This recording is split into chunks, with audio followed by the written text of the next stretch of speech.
देखो जरा, अभी हम लोग शुरू कर रहे हैं acidity of phenol. Acidity of phenol में जो हम लोग अभी तक एसिडिक स्ट्रेंथ देखने के लिए कर रहे थे, एग्जैक्टली सेम काम हमें इधर करना है। क्या कर रहे थे हम लोग अभी तक? माइनस चार्ज बना रहे थे और नेगेटिव चार्ज का स्टेबिलिटी चेक कर रहे थे, करेक्ट? अभी नेगेटिव चार्ज का स्टेबिलिटी देखा जाए तो ये क्या करेगा? माइनस एम माइनस आई, यहाँ जीरो, यहाँ जीरो, यहाँ तो ऊपर से इसका प्लस आए, इसका क्या होगा? माइनस एम, और इसका क्या होगा? Plus M, correct? इसका माइनस एम माइनस आई, इसका plus M minus I, correct? तो अभी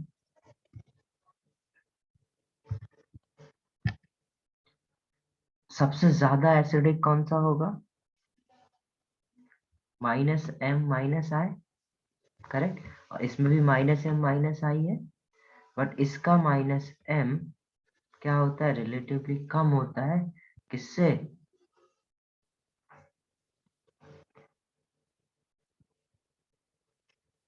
सी एन से।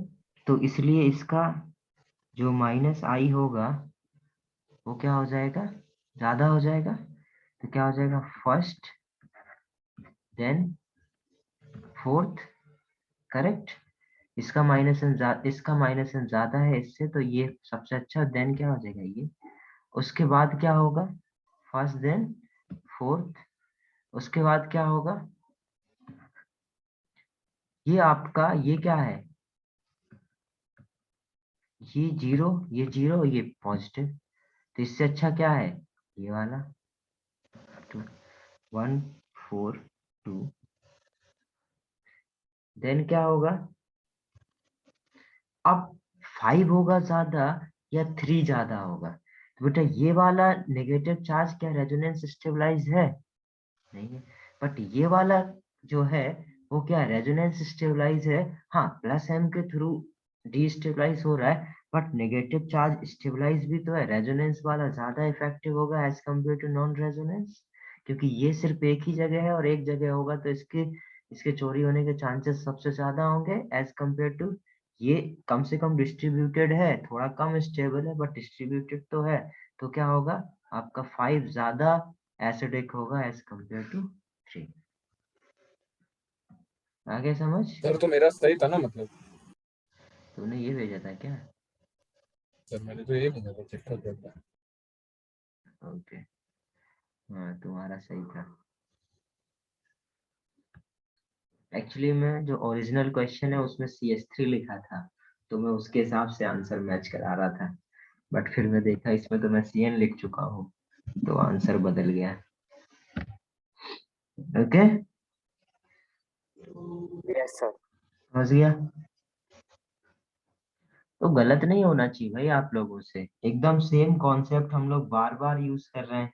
अब उन्हीं कॉन्सेप्ट को यदि आप बार बार भी गलत ही करोगे तो फिर कैसे आप सीख रहे हो?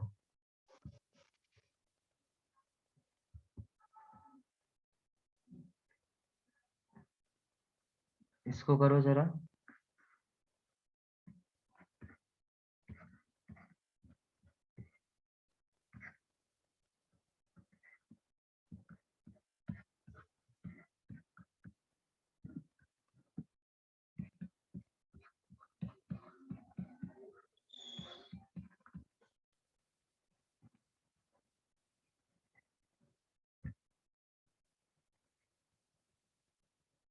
इसका करो आंसर।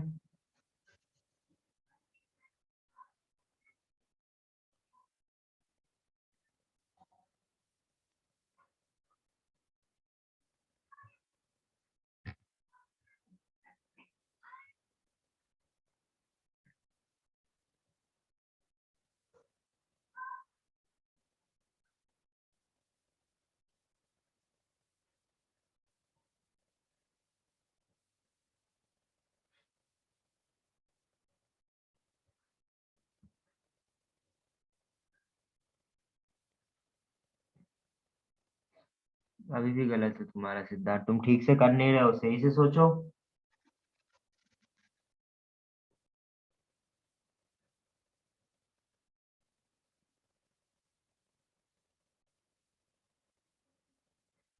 गलत है सभी का।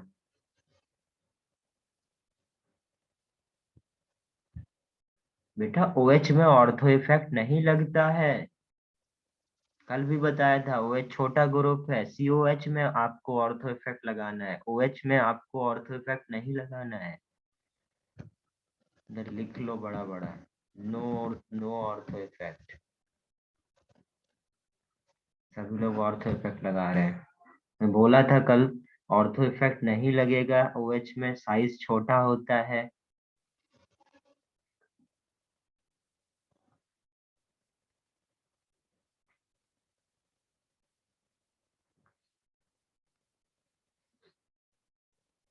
अभी भी सिद्धार्थ गलत है तुम्हारा। क्या सब भूल गए एक दिन में? CH3 का कौन सा इफेक्ट होता है? Sir plus M. Sir plus M।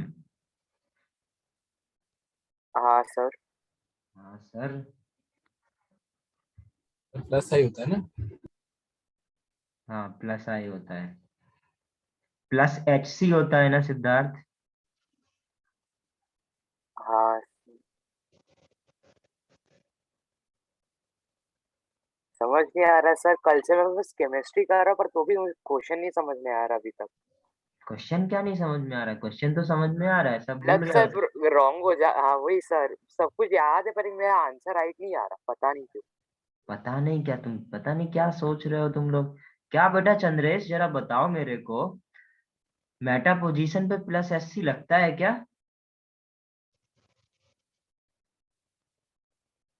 No sir, तो बेटा अप्लाई भी तो करना है। यहाँ पर क्या आएगा? Only plus I। यहाँ पर क्या आएगा? Plus I plus SC। यहाँ पर क्या आएगा? Plus I plus SC। तो ये प्लस क्या करेगा? इसके नेगेटिव चार्ज को डिस्टेबलाइज करने वाला है। यदि ये नेगेटिव चार्ज को डिस्टेबलाइज करने वाला है तो हमें ये देखना चाहिए, तो सबसे अच्छा क्या होगा? फर्स्ट, क्योंकि ये तीनों क्या कर रहे हैं? नेगेटिव चार्ज को डिस्टेबलाइज कर रहे हैं। अब इसमें से, इन तीनों में से चेक करो कौन सा नेगेटिव चार्ज को सबसे कम डिस्टेबलाइज करेगा। तो इसमें सिर्फ ओनली प्लस आए है, तो क्या होगा? थर्ड। देन इन दोनों में क्या, इसमें प्लस SC तो दोनों का बराबर है, बट प्लस I दूर है, तो ये क्या होगा? रिलेटिवली कम डिस्टेबलाइज करेगा, तो 2 देन 4।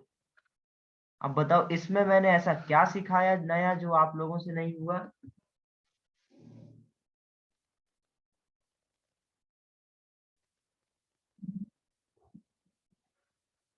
इतने क्वेश्चंस करा रहा हूँ बेटा, तुम लोग गलत पर गलत करे जा रहे हो। आया क्या समझ में अभी? हाँ सर। सर समझने तो आ रहा है, पर पता नहीं क्वेश्चन क्यों नहीं बन रहा है। क्योंकि तुम सही से अप्लाई नहीं कर रहे हो। क्या और क्या हो सकता है? क्वेश्चन क्यों नहीं बनेगा? कोई नया चीज सिखा रहा हूँ बार बार? नहीं सर। तो फिर कैसे नहीं होगा? क्यों? तुम फोकस्ड नहीं हो, तुम्हें सही से सोच नहीं रहे हो, तुम प्रॉपरली आंसर नहीं निकाल रहे हो। कोई भी एक चीज यदि नहीं सोचोगे तो बेटा, मैं पहले बता दिया हूँ, ऑर्गेनिक में यदि थोड़ा सा भी यदि आप कैजुअली कोई भी चीज लोगे तो 100% आंसर गलत आएगा, कोई चांस ही नहीं है सही होने का।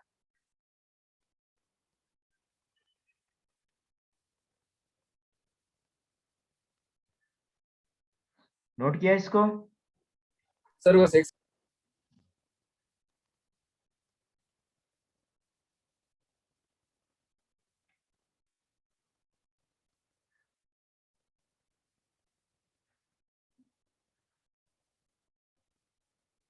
हो गया। इसको करो, 1 मिनट में आंसर करो, बट आंसर सही आना चाहिए सभी का।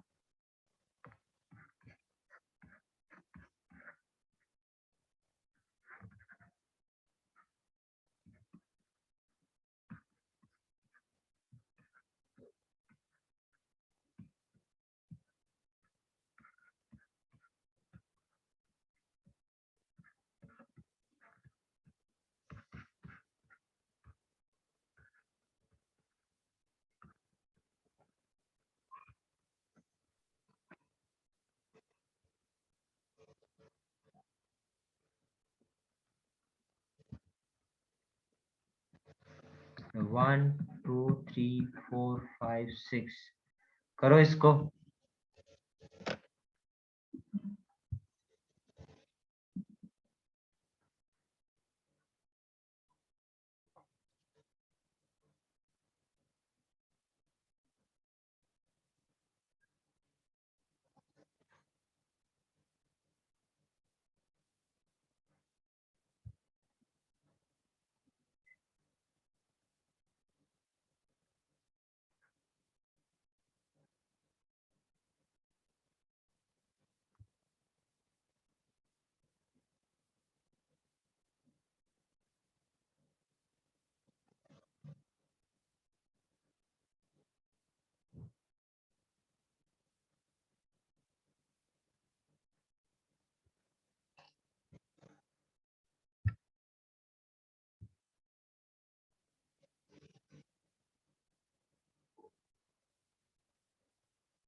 क्रिस सही है।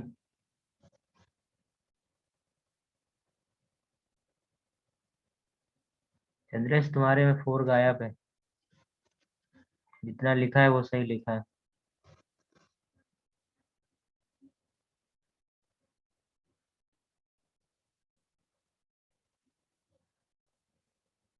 सिद्धार्थ तुम अपना देखो।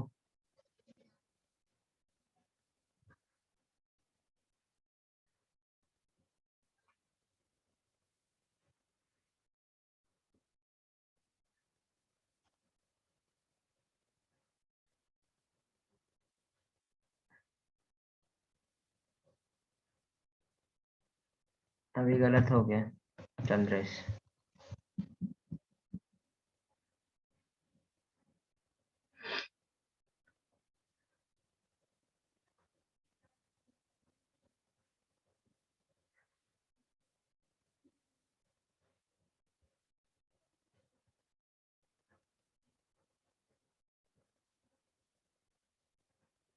इतना ठीक है, 4 गायब है।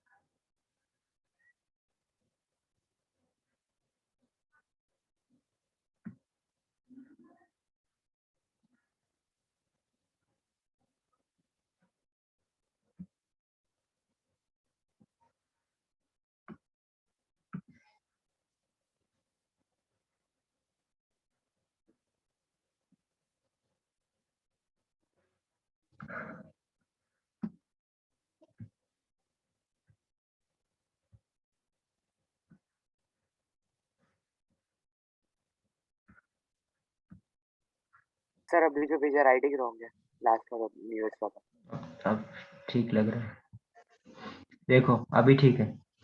ये अभी फिर भी एक बार मैच करा लेना, मेरे पास आंसर नहीं है, ठीक है। ये देखो, इसका क्या, minus I minus minus M minus I, इसका क्या है माइनस आई प्लस एम, इसका क्या है माइनस आई प्लस एम, इसका क्या है plus I plus S C, इसका क्या है माइनस आई प्लस एम, इसका जीरो। हेलोजन के केस में क्या बताया था, minus I is greater than plus M, ये अप्लाई किया है सभी ने। तो ये दो है बेटा जो कि क्या करेंगे, इस नेगेटिव चार्ज को स्टेबलाइज करेंगे। तो 1 देन 5, करेक्ट, ये सभी ने लिखा है, ये याद करके सभी ने लिखा। देन क्या, बाकी ये जो तीन है ये क्या करेंगे, ओवरऑल इंक्रीज करेंगे और ये क्या करेगा जीरो। तो बेसिकली डिस्टेबलाइज करेंगे और ये क्या करेगा न्यूट्रल, तो ये अच्छा है, करेक्ट। अब इन तीनों में कौन सा ऐसा है जो सबसे कम डिस्टेबलाइज करेगा, वो क्या होगा 4, देन 3, देन 2। आगे समझ में, क्योंकि प्लस एस सी क्या करेगा बेटा, सबसे कम डिस्टेबलाइज करेगा as compare to plus M. अब इन दोनों में प्लस एम किसका ज्यादा होता है, इन दोनों में प्लस एम इसका ज्यादा होता है, मतलब सबसे ज्यादा डिस्टेबलाइज कौन करेगा, ये करेगा। आया क्या समझ में। हाँ सर। तो ये कुछ लोगों ने सही करा था, बाद में तो चंद्रेश का भी सही था और सिद्धार्थ का भी ठीक हो गया था, कृष्ण ने थोड़ा सा गलत किया था।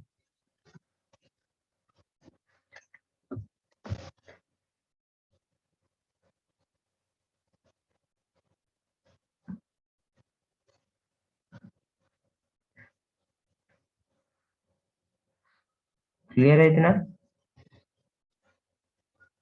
Yes sir.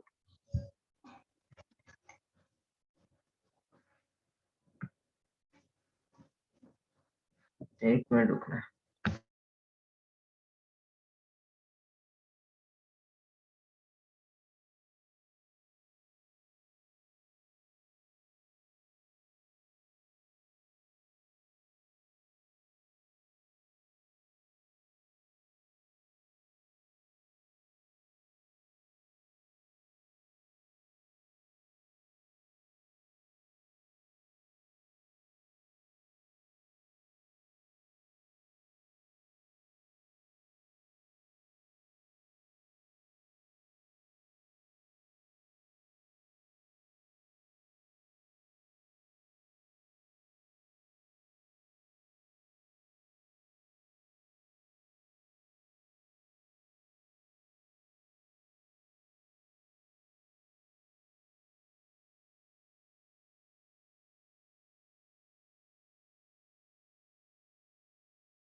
सर आप म्यूट पे हो।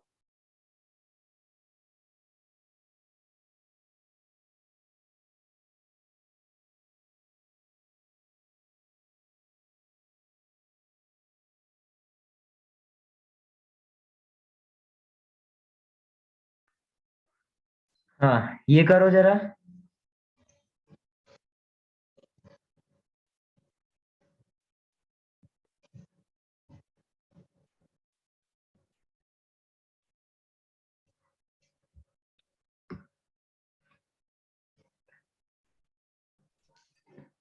ओके ओके, चलो जितना मैंने सिखाया उतना तो आपने सही किया है।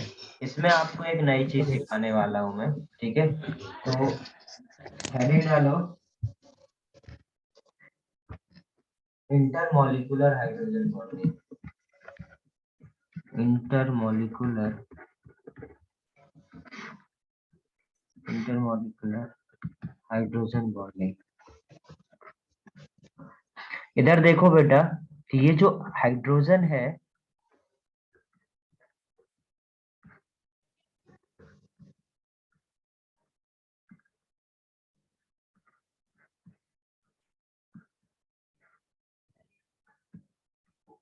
ये जो हाइड्रोजन बॉन्डिंग है, अब यदि सोचो बेटा ये H+ निकल जाए तो इसका हाइड्रोजन बॉन्डिंग क्या रहेगा इसके साथ?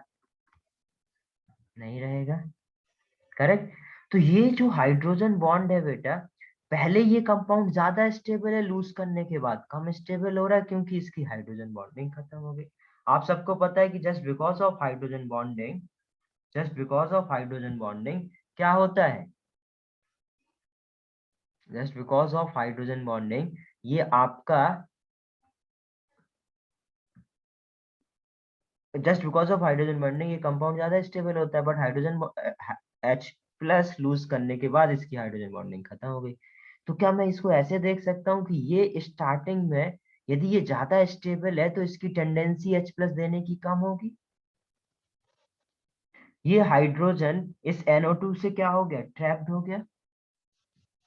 तो क्या होता क्या बेटा, यदि किसी कंपाउंड में लूज करने से पहले यदि हाइड्रोजन बॉन्डिंग हो रहा है, लूज करने से पहले यदि हाइड्रोजन बॉन्डिंग हो रहा है, तो उसकी कुछ रिलेटिव एसिडिक स्ट्रेंथ क्या हो जाएगी? कम हो जाएगी।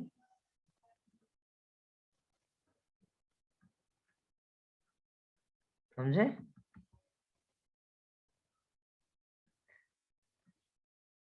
ये बात समझ में आ रहा है नहीं आ रहा है? यदि बेटा इधर हाइड्रोजन नहीं आ बॉन्डिंग है रहा तो सर। ये क्यों लूज करना चाहेगा? यदि हाइड्रोजन बॉन्ड है तो ये लूज नहीं करना चाहेगा।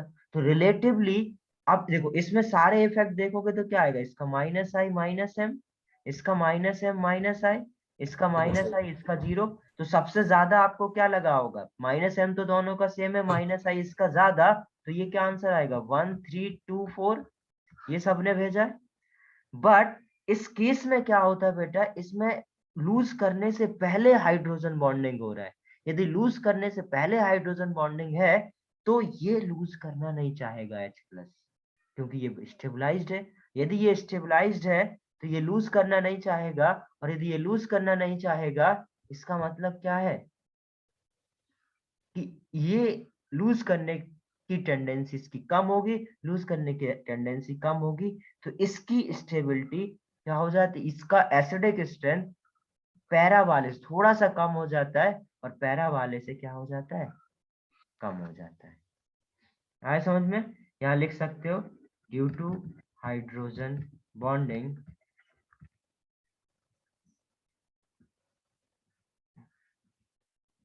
टेंडेंसी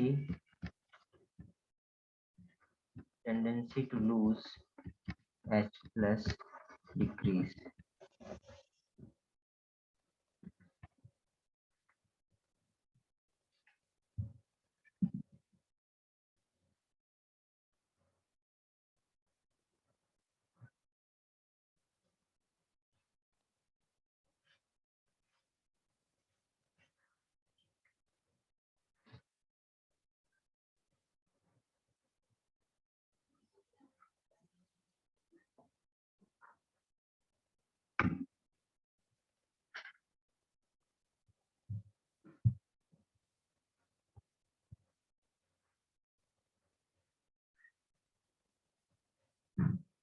आया समझ में ये बात? Yes sir. इसलिए यस सर। पैरा वाला ज्यादा एसिडिक हो जाता है किससे? ऑर्थो वाले से।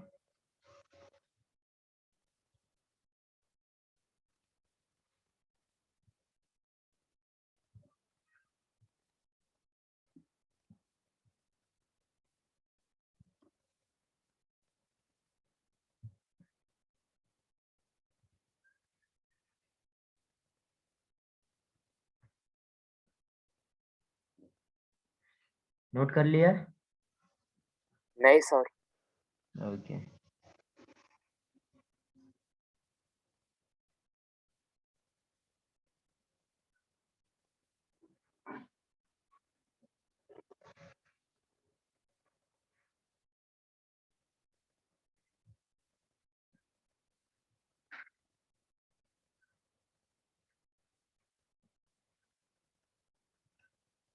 Done sir.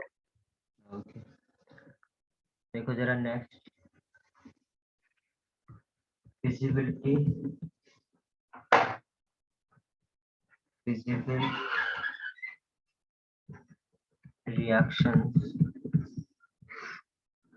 reactions of acids and bases.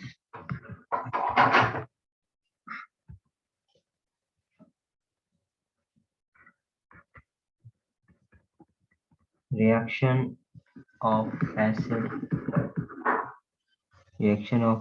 with salt.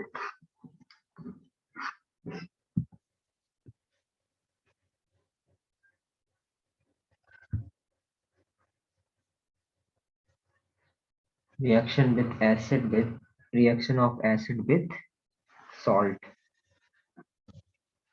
इसमें क्या होगा समझना जरा ध्यान से। Reaction of acid with salt है, तो यदि सपोज आपके पास कोई एक ये सॉल्ट है Na, सोडियम के साथ कोई X सॉल्ट है, ठीक है, और इधर पर आपका ये क्या हो गया, कोई सॉल्ट हो गया, और यहाँ पर यदि बेटा आपका कोई एसिड है HY, कोई एसिड है। अभी इन दोनों की यदि रिएक्शन कराया जाए तो ये रिएक्शन, ये सॉल्ट है, सॉल्ट किसका होता है, सॉल्ट कैसे बनता है, एसिड प्लस बेस से सॉल्ट बनेगा, करेक्ट। और बेस आपको पता चल गया Na है आया, इसका मतलब बेस क्या है इधर NaOH। और यदि ये जो एसिड है, यदि आपका बेटा ये वीक एसिड है, क्या है, वीक एसिड है, तो यदि सॉल्ट की रिएक्शन एसिड के साथ कराओ, और यदि ये जो सॉल्ट है वो आपका वीक एसिड का सॉल्ट है, ओके, तब बेसिकली वीक एसिड का सॉल्ट कहने का मतलब है ये जो सॉल्ट है वो जिस एसिड से बना है वो एसिड क्या है, इससे वीक है, मतलब ये एसिड कैसा है, स्ट्रॉन्ग एसिड है। और यदि ये स्ट्रॉन्ग एसिड है तो ये क्या करेगा बेटा, ये जो वीक एसिड का सॉल्ट है उसके वीक एसिड के सॉल्ट से एसिड को रिप्लेस कर देगा और क्या बनाएगा, NaY प्लस HX। और ये तभी होगा जब ये क्या हो, स्ट्रॉन्ग एसिड हो, और ये क्या हो, वीक एसिड का सॉल्ट हो। वो जैसे हम लोग डिस्प्लेसमेंट रिएक्शन में करते हैं ना, जो ज्यादा रिएक्टिव मेटल होता है वो कम रिएक्टिव मेटल को डिस्प्लेस करके खुद का सॉल्ट बना लेता है, एग्जैक्टली सेम इधर यस है। सर। एग्जैक्टली सेम इधर है, जो आपका ये सॉल्ट है वो वीक एसिड का यदि सॉल्ट है और सामने यदि स्ट्रॉन्ग है, तो स्ट्रॉन्ग क्या करेगा बेटा, वीक को रिप्लेस करेगा और खुद का उसका सॉल्ट बन जाएगा और प्लस वीक एसिड बन जाएगा। आगे समझ में? जैसे एग्जांपल NaCl और सल्फ्यूरिक एसिड का ऐसा रिएक्शन। करेक्ट। यदि सपोज NaCl का रिएक्शन यदि मैं H2SO4 के साथ कराऊं तो H2SO4 is more acidic then HCl, तो ये क्या होगा बेटा, ये फॉर्म करेगा Na2SO4 प्लस 2HCl। क्लियर है, आ गया समझ में? क्योंकि ये क्या है बेटा, यस सर। आपका स्ट्रॉन्ग एसिड है, जबकि ये जो सॉल्ट है ये किसका है, वीक एसिड का सॉल्ट है। आप ये तो फिजिबल होगी रिएक्शन, ठीक है, ये क्या है, ये आपकी फिजिबल रिएक्शन है। अब यदि मैं आप ऐसे लिख देता हूं Na2SO4 plus HCl will form NaCl plus H2SO4, तो क्या ये रिएक्शन फिजिबल होती? नहीं सर। नहीं होती, क्योंकि बेटा ये क्या है, आपका वीक एसिड है एज ठीक है compare sir. To salt of strong acid है। क्लियर है? तो ये रिएक्शन आपकी फिजिबल नहीं होगी। बस कॉन्सेप्ट इतना सा ही है, इसको नोट करो।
Done sir. डन। सर एक सेकंड बस स्लैश कर लें।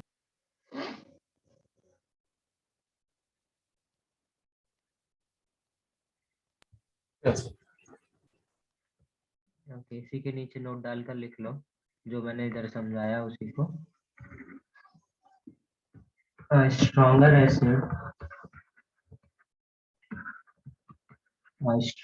Acid displaces the weaker acid. The stronger acid displaces the weaker acid from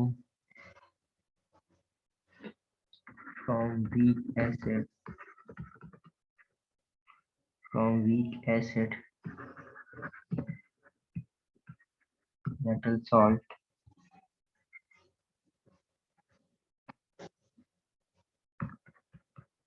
The weaker acid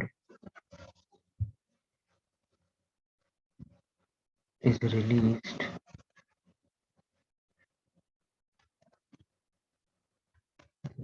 out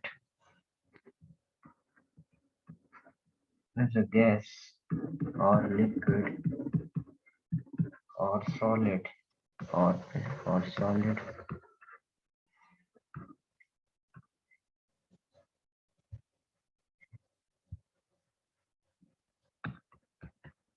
The weaker acid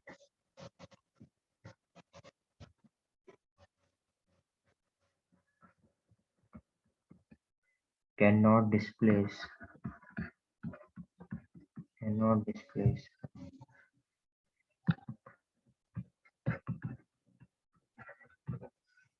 stronger acid from the solid.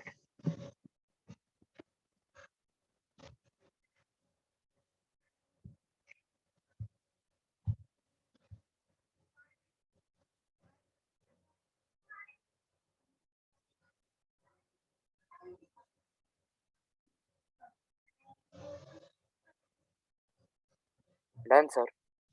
Done? चलो ये करो, कुछ question दे रहा हूँ।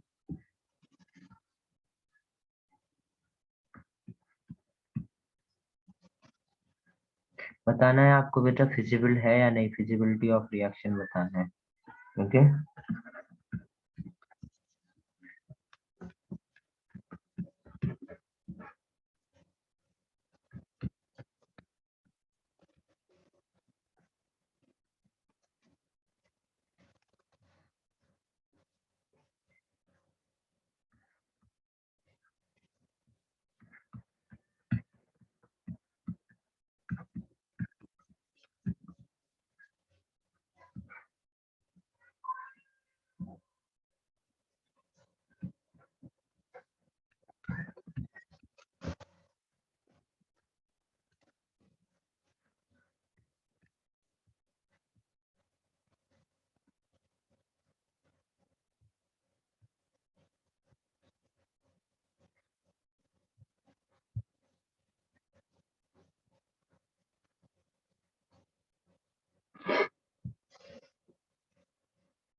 बताओ इन दोनों में।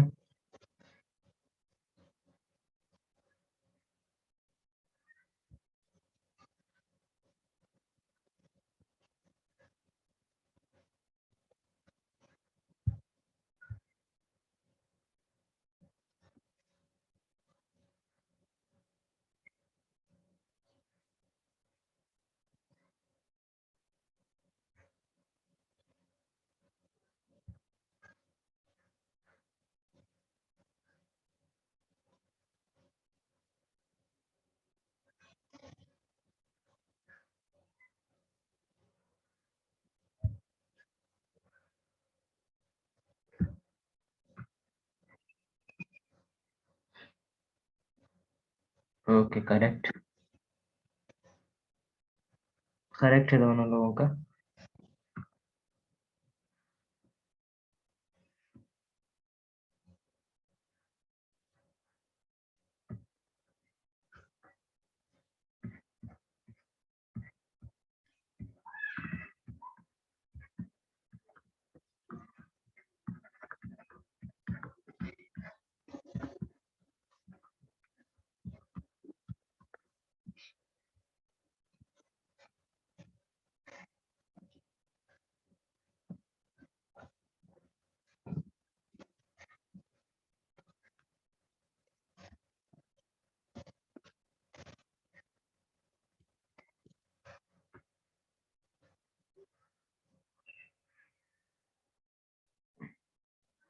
चंद्रेश गलत।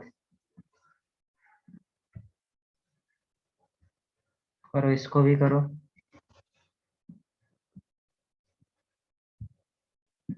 सर वो जो स्टार्टिंग में ONA लिखा है ना आपने, ON।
देखो जरा इसका क्या आंसर हो जाएगा।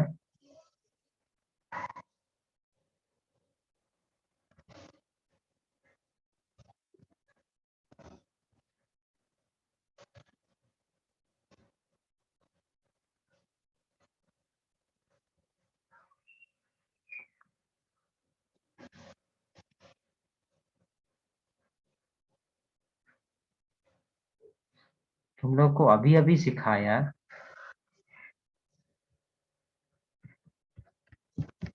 इसमें और 1 मिनट नहीं हुआ अभी, मतलब ये लास्ट टॉपिक पढ़ाया। इन दोनों में बेटा कौन सा ज्यादा स्ट्रॉन्ग एसिड होता है? ऑर्थोनाइट्रोफिनॉल या सर लेफ्ट वाला। क्यों? लेफ्ट वाला क्यों हो रहा है? सर आपका हाइड्रोजन बॉन्डिंग हो रहा है ना। हाँ, तो हाइड्रोजन बॉन्डिंग से तो लेस लेस होगा ना वो।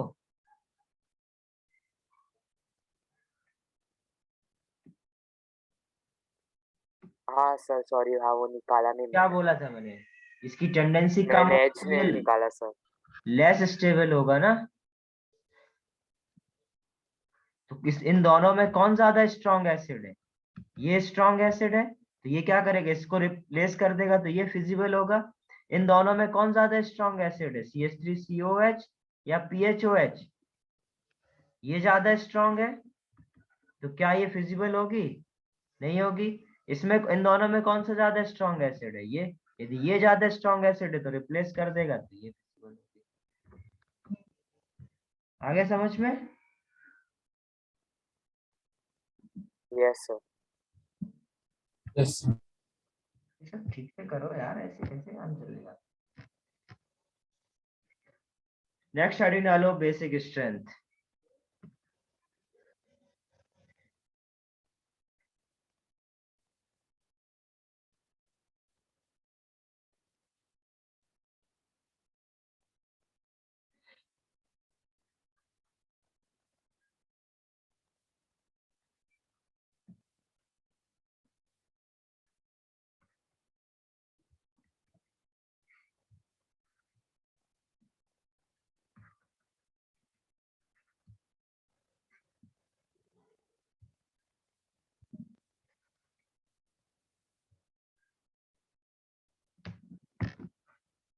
तो बेसिक स्ट्रेंथ में यदि हम लोग बेसिस की बात करें तो बेसिस तो आपको पता है किसको क्या बोलते हैं, अब ये लिखाने की जरूरत तो है नहीं।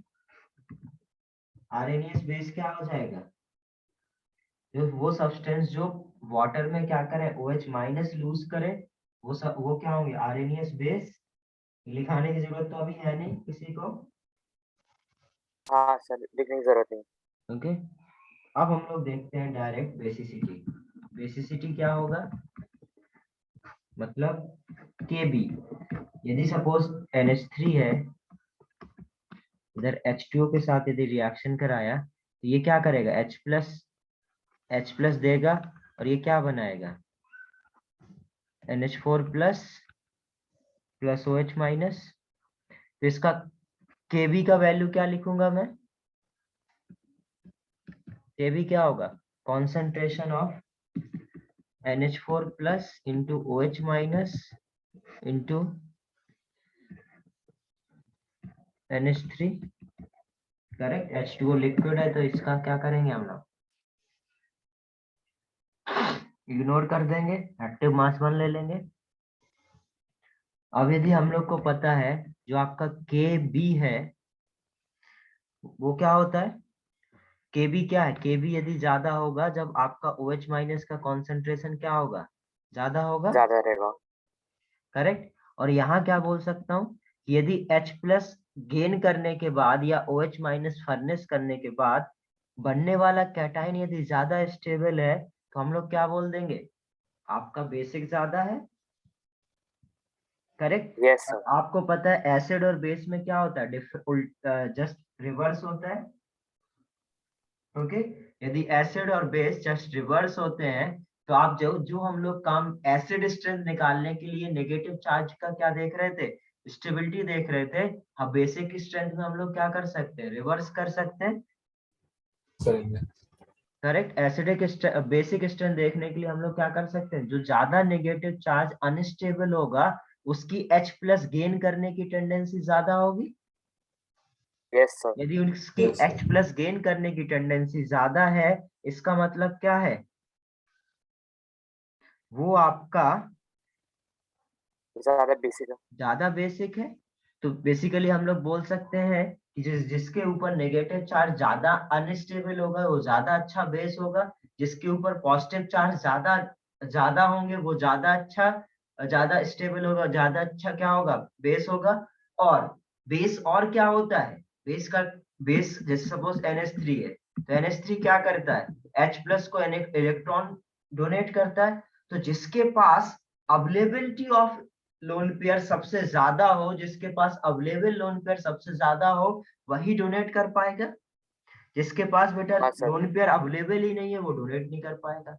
तो बेसिकली हम लोग 3 तरीके से क्या करेंगे, बेसिसिटी को पता करने की कोशिश करेंगे, और कहाँ कौन सा तरीका लगाना है वो हमें इस टाइम सीखना है। ठीक है, टोटल आपको पता है तीनों चीजें आपको आती हैं। आप नेगेटिव चार्ज की स्टेबिलिटी देख सकते हो, आपको पता है यदि अलोंग द पीरियड देखेंगे तो नेगेटिव चार्ज की स्टेबिलिटी हम कैसे देखते हैं, इलेक्ट्रोनेगेटिविटी से देखते हैं। यदि ग्रुप में देखें साइज डिफरेंस ज्यादा है तो साइज अकॉर्डिंग टू साइज देखते हैं, और नेगेटिव चार्ज का जो स्टेबिलिटी आएगा उसका रिवर्स कर दोगे तो बेसिसिटी आ जाएगा, ये आपको आता है। और यदि पॉजिटिव चार्ज की स्टेबिलिटी देखना है तो आप पॉजिटिव चार्ज की स्टेबिलिटी देख सकते हो, प्लस प्लस को स्टेबलाइज करता है, माइनस माइनस को स्टेबलाइज करता है। और यदि थर्ड वाला जो मैं बता रहा हूँ आपको, अवेलेबिलिटी ऑफ लोन पेयर, यदि बेटा किसी के पास लोन पेयर पूरा है तो वो किसी को ज्यादा देगा, और यदि वो उसके लोन पेयर रेजोनेंस में पार्टिसिपेट कर रहे हैं तो उसकी अवेलेबिलिटी ऑफ लोन पेयर क्या हो जाएगा, कम हो जाएगा। और अवेलेबिलिटी ऑफ लोन पेयर कम हो जाएगा तो वो H प्लस क्या करेगा, कम H प्लस को इलेक्ट्रॉन कम दे पाएगा, तो उसकी बेसिसिटी डिक्रीज हो जाएगी। करेक्ट। तो ये तीनों बातें आपको देखनी आती है। अब हमें यही समझना है, इधर पर हम लोग पर्टिकुलर क्वेश्चंस में पर्टिकुलर टाइप के बेसिस में कौन कौन से कॉन्सेप्ट लगा सकते हैं। तो सिंपल इधर हम लोग क्या बोल सकते हैं, वैल्यू ऑफ केबी यदि इंक्रीज हो रहा है तो हम लोग क्या बोल सकते हैं, बेसिक स्ट्रेंथ इंक्रीज हो रहा है। करेक्ट। और एक टर्म होता है बेटा पीकेबी, जो कि हम लोग आयनिक जब चैप्टर पढ़ेंगे, अपने 11th का लास्ट चैप्टर होगा आयनिक इक्विलिब्रियम, तो आयनिक में मैं सिखाऊंगा एक term pKb. PKb is equal to होता है माइनस लॉग ऑफ केबी। अब माइनस लगा हुआ है तो हम लोग क्या बोल सकते हैं, यदि केबी ज्यादा होगा तो बेसिक स्ट्रेंथ क्या होगी, बेसिक स्ट्रेंथ ज्यादा ज्यादा होगी, होगी। और पीकेबी क्या आएगा, कम आएगा। ओके, इतना नोट कर लो आप।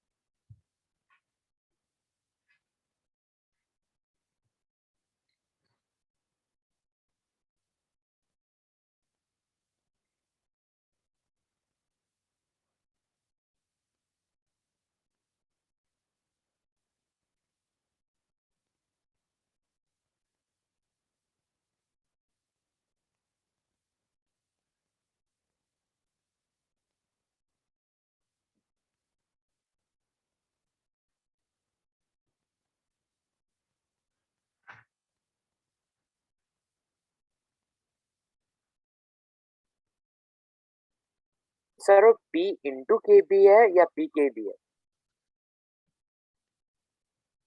PKb.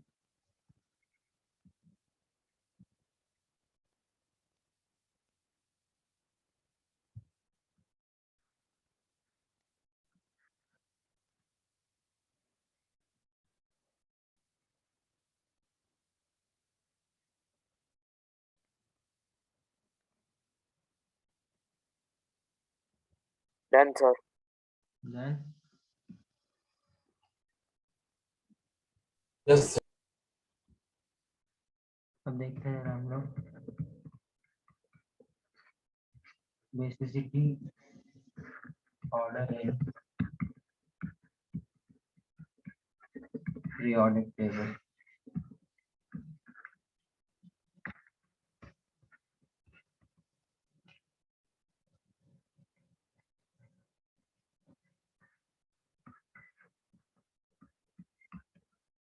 Basic strength,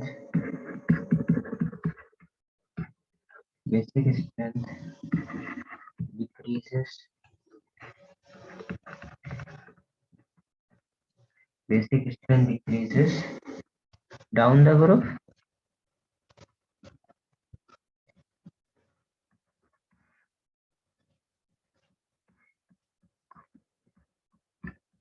basic strength, basic strength decreases along the period because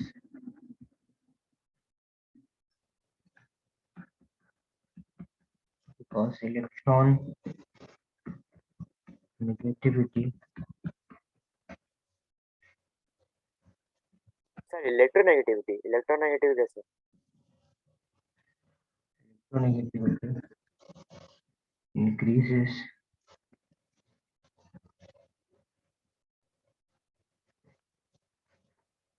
so और 1 से 3 कैसे चला गया सर? so electron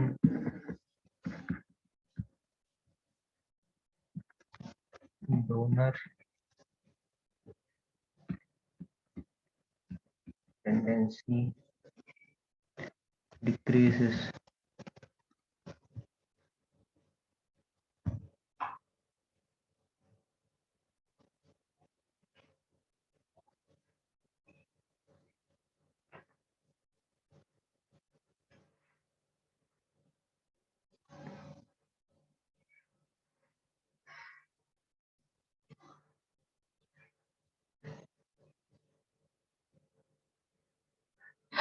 ये समझ में आ गया क्या? ये तो मैं पहले सिखा चुका हूँ आपको, पीरियोडिक टेबल जब सिखा रहा था तभी भी बताया था ये मैंने आपको। सर डाउन द ग्रुप जाने पर बेसिक स्ट्रेंथ क्या होता है? कम होता चला जाता है और आपका ये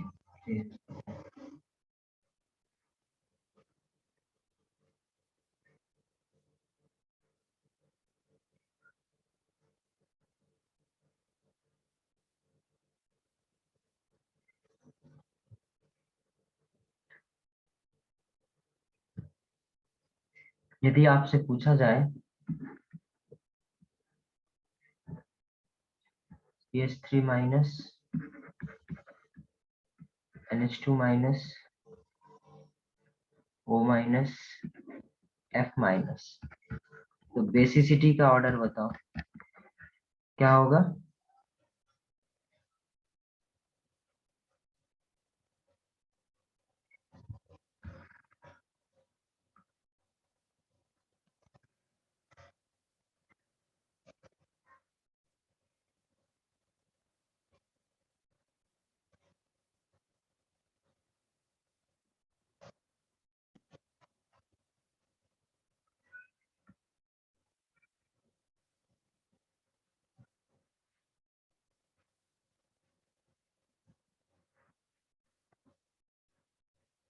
बेसिसिटी का ऑर्डर क्या हो जाएगा?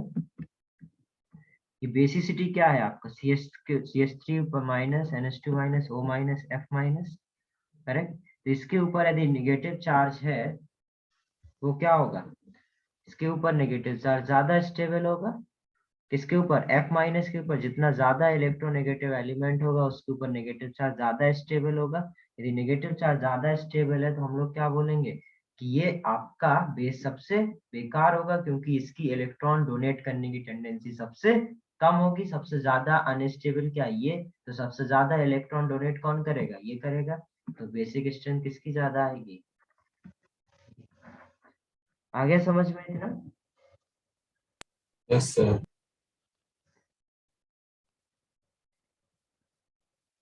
यदि आपसे ये पूछा जाए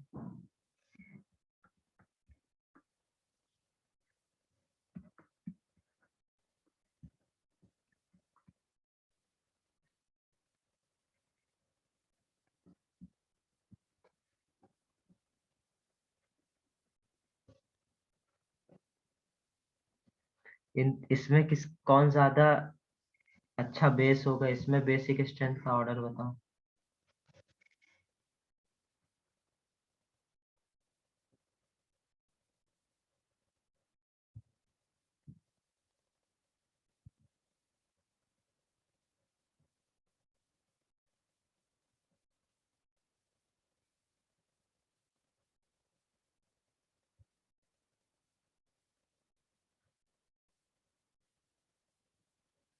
सर वो लास्ट में क्या लिखा है?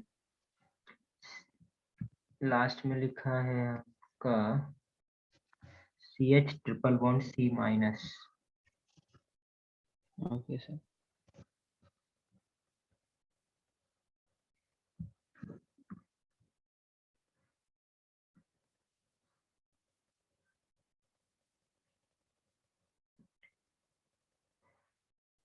गलत है सिद्धार्थ।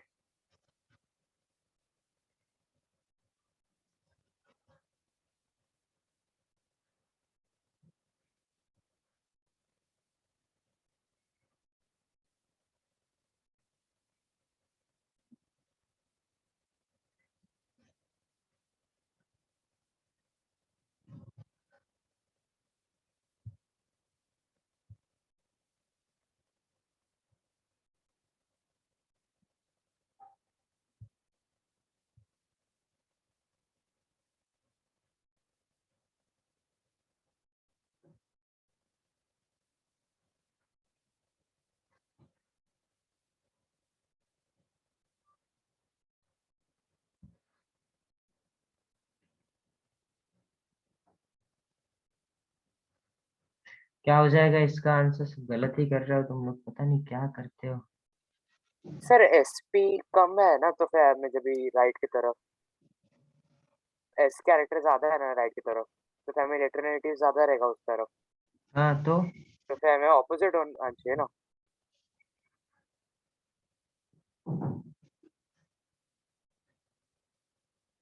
बट उसके ऊपर ऑक्सीजन के ऊपर नेगेटिव चार्ज है ना। इधर देखो, ये CH3 माइनस, ये किसके ऊपर, ऑक्सीजन के ऊपर नेगेटिव चार्ज। ये क्या, CH2CH कार्बन के ऊपर नेगेटिव चार्ज। और ये कार्बन क्या है, कार्बन sp2।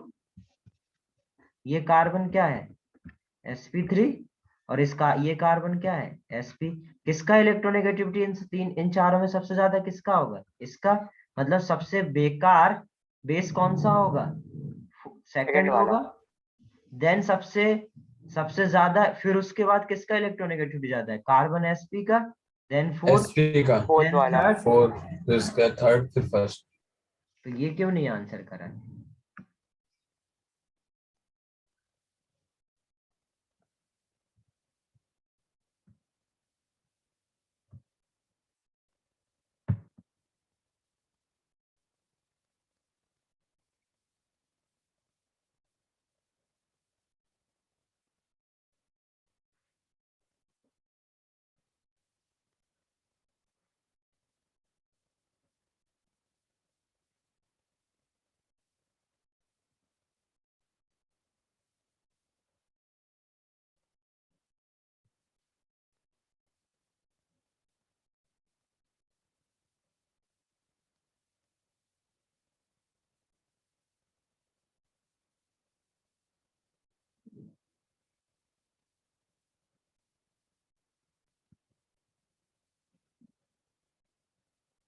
डन ये। 2 मिनट सर।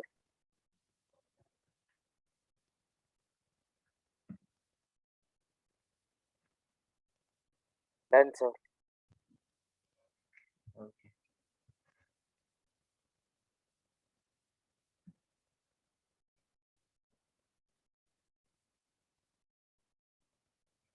नेक्स्ट डालो।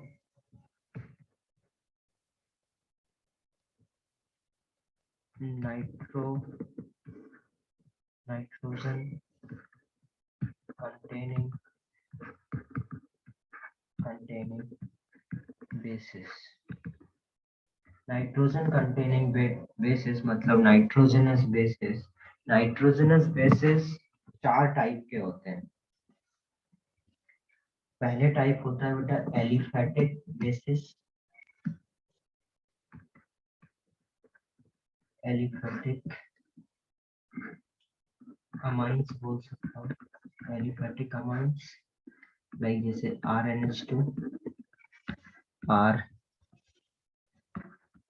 RNHR, RNR और खुदा। ये क्या हो गया आपके एलिफेटिक अमाइन। दूसरे टाइप के होते हैं एरोमेटिक अमाइन।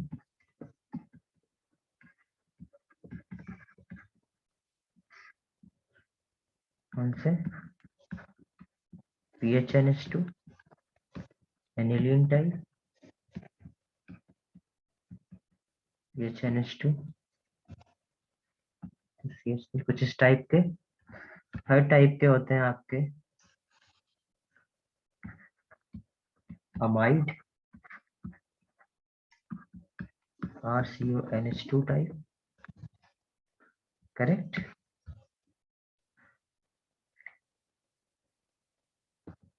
अब इसमें RCONH2 में कुछ भी लगा हो सकता है, कोई भी G लगा हो सकता है उस टाइप के। फोर्थ होते हैं आपके अमाइडाइंस। अमाइडाइंस क्या होते हैं, कुछ इस तरीके के RC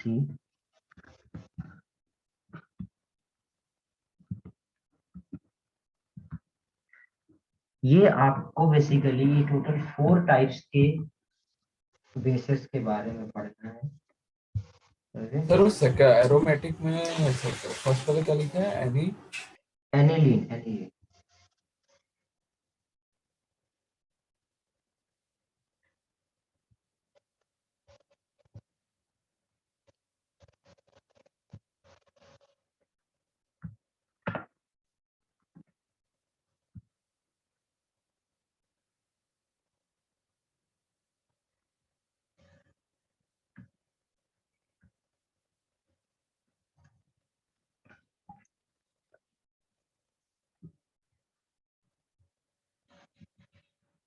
अब यदि मैं इनके बेसिक स्ट्रेंथ का जनरल आइडिया लूं कि ये वाले बेस ज्यादा अच्छे होते हैं या ये वाले बेस ज्यादा अच्छे होते हैं या ये, तो इनका मैं क्या इनके बेसिक स्ट्रेंथ का जनरल आइडिया लिख सकता हूँ क्या कि कौन से बेस ज्यादा अच्छे बेस होते हैं?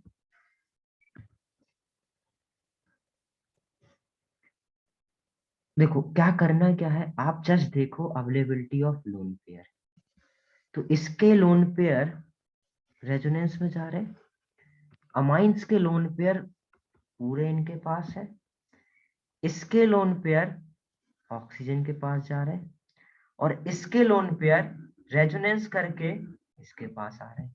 इसका मतलब क्या है कि इसके पास इधर देखोगे यदि, तो इसके लोन पेयर खुद तो इसके पास है और इसके लोन पेयर भी इधर रेजोनेंस करके आ रहे हैं। तो यदि बेटा यदि किसी को H+ इलेक्ट्रॉन देना हो तो इसके खुद के पास अकेले के हैं, इसके क्या है लोन पेयर इधर रेजोनेंस में जा रहे हैं, ये ऑक्सीजन खींच रहा है, करेक्ट, और इसके पास खुद के हैं और इसके भी आ रहे हैं। तो बताओ कौन सबसे जल्दी इस H+ को इलेक्ट्रॉन देगा? जिसके पास सबसे ज्यादा होगा availability of lone pair. Sir मतलब फोर्थ वाला। अब अवेलेबिलिटी ऑफ लोन पेयर जिसके पास ज्यादा होगा वो सबसे जल्दी देगा। तो हम लोग सिंपल बोल सकते हैं कि ये ज्यादा बेसिक होगा, तो हम लोग बोल सकते हैं कि फोर्थ इज मोर बेसिक, यदि मैं बेसिसिटी का ऑर्डर लिखूं तो। उसके बाद कौन देगा? इसके खुद के लोन पेयर इसके पास नहीं है, इसके खुद के लोन पेयर इसके पास नहीं, बट एटलीस्ट इसके खुद के लोन पेयर तो इसके पास है, तो सेकंड क्या आ जाएगा? फर्स्ट। देन अब इन दोनों में कौन ज्यादा अच्छा बेस होगा? ये इसके लोन पेयर बेटा कार्बन खींच रहा है, कार्बन के पास जा रहे हैं, और इसके लोन पेयर ऑक्सीजन खींच रहा है। किसके लोन पेयर ज्यादा खींचे जाएंगे, या मैं ये बोल दूं किसके पास ज्यादा लोन पेयर अवेलेबल बचेंगे? Sir amide. अमाइड नहीं बेटे, इसके लोन पेयर कार्बन खींच रहा सर है, मैं अमाइन। ठीक है। तो ज्यादा बेसिक कौन होगा? Aromatic amine. देन आपका क्या होगा? अमाइन। क्योंकि बेटा ये ऑक्सीजन खींचेगा, ऑक्सीजन के ऊपर नेगेटिव चार्ज बनेगा तो वो ज्यादा स्टेबल होगा, या कार्बन के ऊपर नेगेटिव चार्ज बनेगा वो ज्यादा स्टेबल होगा? ऑक्सीजन चार्ज स्टेबल रहेगा। इसका मतलब है ये ज्यादा खींच रहा होगा, ये ज्यादा खींचेगा तो इसके पास अवेलेबल लोन पेयर क्या हो जाएंगे? कम। और अवेलेबल लोन पेयर यदि कम हो गए, इसका मतलब है कि ये ज्यादा बेसिक है, तो ये ऑर्डर आएगा। तो सिंपल ही यदि आपसे जनरल ऑर्डर पूछा जाए तो हम लोग सिंपल क्या बोल सकते हैं कि आपके जो एलिफैटिक अमाइंस होंगे, जो आपके अमाइड आइंस होंगे, वो क्या है ज्यादा बेसिक है then aliphatic amines, then aromatic amine, then amide. ये बात समझ में आ गई? Yes sir. Yes sir. Note कर लेते और इसको एक्सप्लेन कर लें हल्का।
डन ये?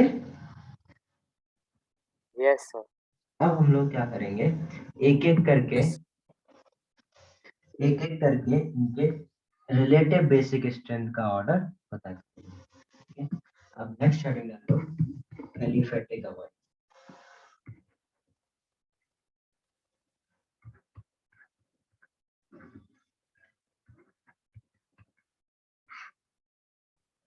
एलिफेटिक अमाइन से एलिफेटिक बेस पे। ओके, तो सबसे पहले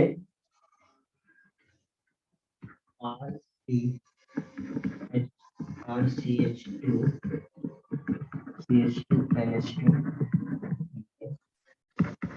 RCH2 CH11NH और RCH सर ये अमाइंस है बेसिस है, बेसिस है और क्या? मतलब दोनों को सेम ही थिंग है ना। हाँ,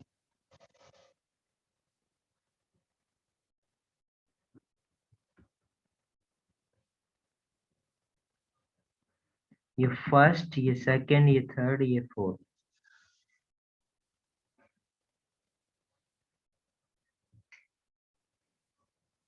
इनमें से कौन सा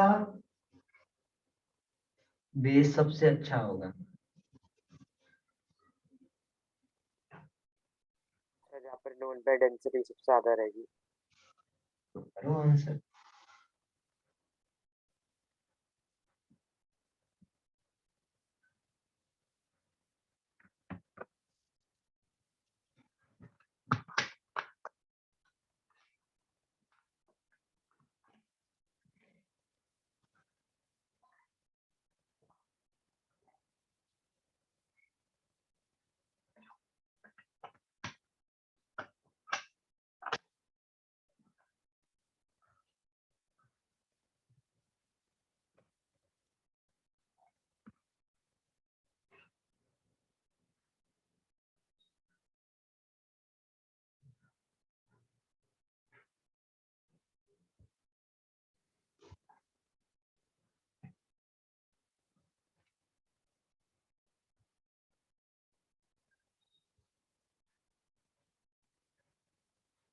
वेरी गुड, करेक्ट।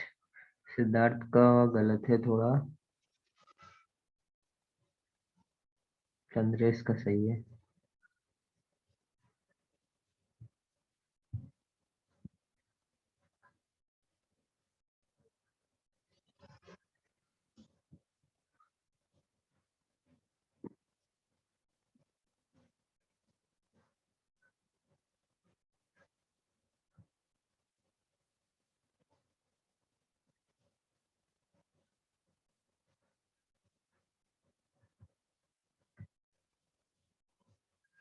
देखो जरा, हाँ ठीक है सिद्धार्थ।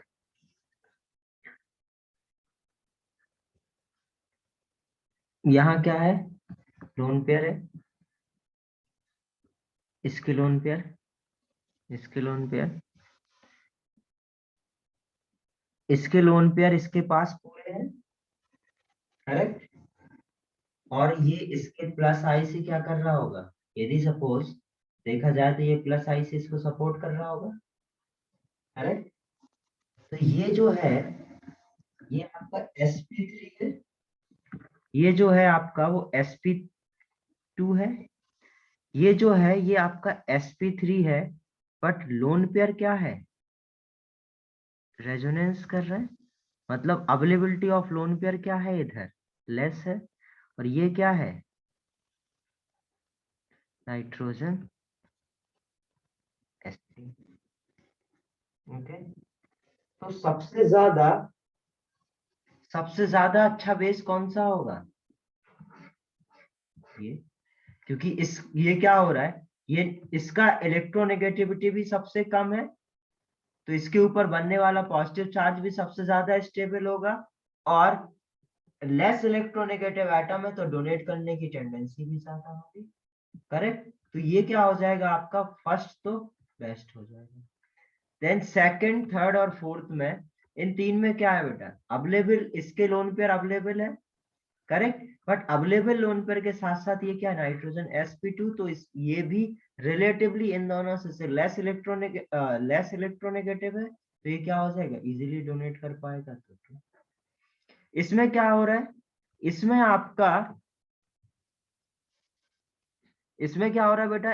रेजोनेंस हो रहा है तो अवेलेबल इलेक्ट्रॉन कम है, अवेलेबल इलेक्ट्रॉन कम है, बट इसकी इलेक्ट्रोनेगेटिविटी बहुत कम है। इलेक्ट्रोनेगेटिविटी बहुत कम है बट अवेलेबल इलेक्ट्रॉन कम होने की वजह से क्या हो रहा है, ये थर्ड आएगा। देन इसका क्या होगा, ये आपका क्या है, नाइट्रोजन क्या है, sp। यदि ये नाइट्रोजन sp है, इसका मतलब क्या है, आपका नाइट्रोजन बहुत ज्यादा इलेक्ट्रोनेगेटिव है, और बहुत ज्यादा इलेक्ट्रोनेगेटिव है, तो क्या ये इलेक्ट्रॉन डोनेट करेगा, नहीं सर। और इलेक्ट्रॉन डोनेट नहीं करेगा तो ये सबसे कम बेसिक होगा। आ गया समझ में? हाँ सर। सर वो फोर्थ वाला आप तो समझाओ ना, मेरा थोड़ा बेटा फोर्थ वाला नाइट्रोजन sp है, और नाइट्रोजन sp है, तो ये क्या बहुत ज्यादा इलेक्ट्रोनेगेटिव है, और बहुत ज्यादा इलेक्ट्रोनेगेटिव है, तो क्या ये इलेक्ट्रॉन किसी को देगा, नहीं सर। इसलिए 4 लेस है। इसको करो जरा।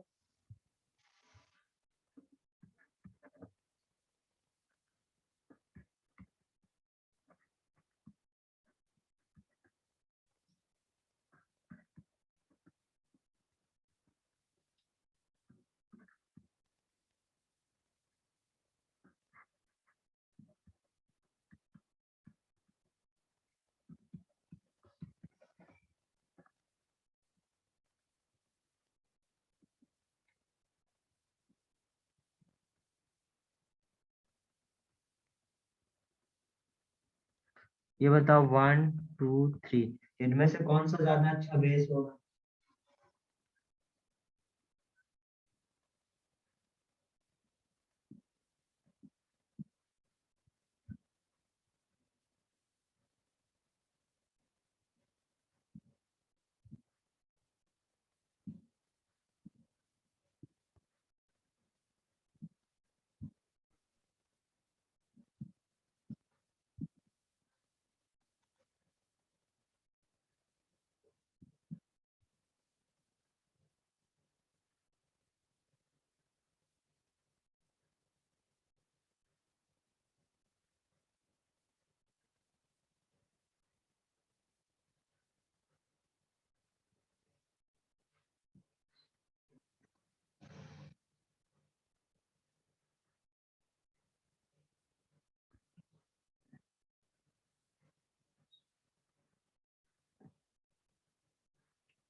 क्या हो जाएगा इसका आंसर,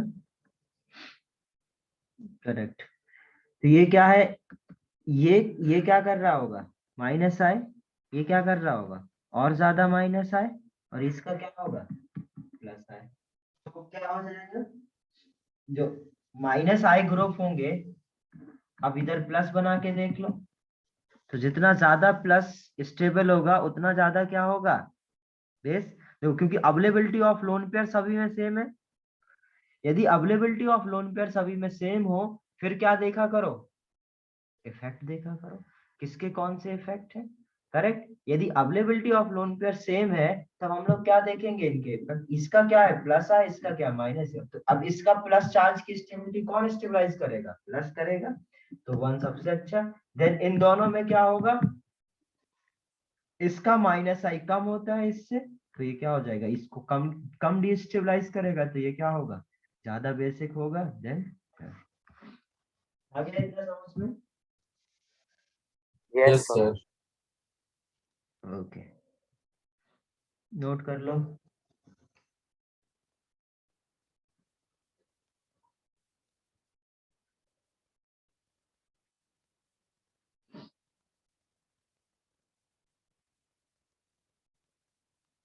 डन सर। अब देखते हैं जरा ये,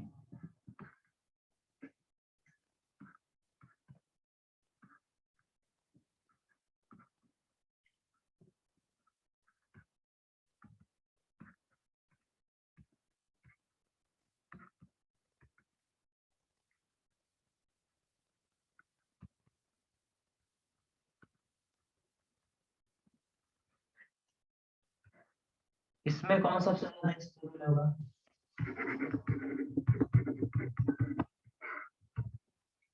मतलब कौन सबसे अच्छा बेस होगा?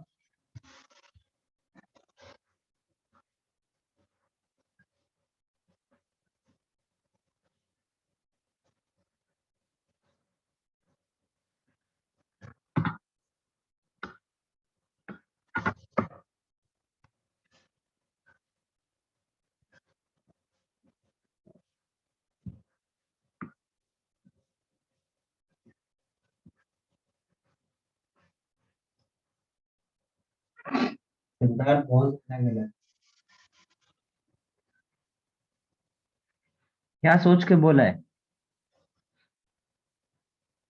सर इलेक्ट्रोनेटिव बढ़ेगा उन लोग का तो फिर बाद में।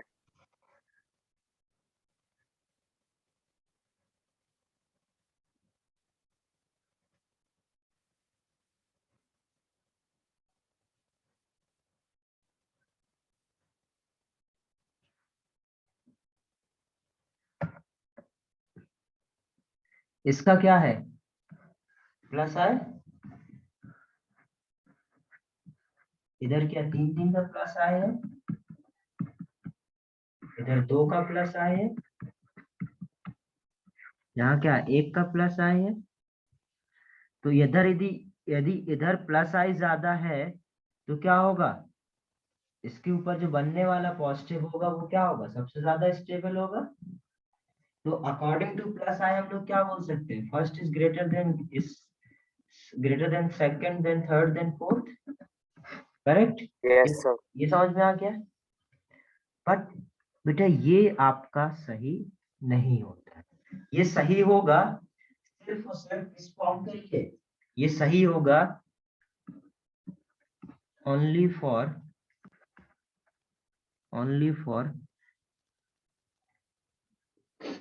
gaseous state, only for या only in gaseous state।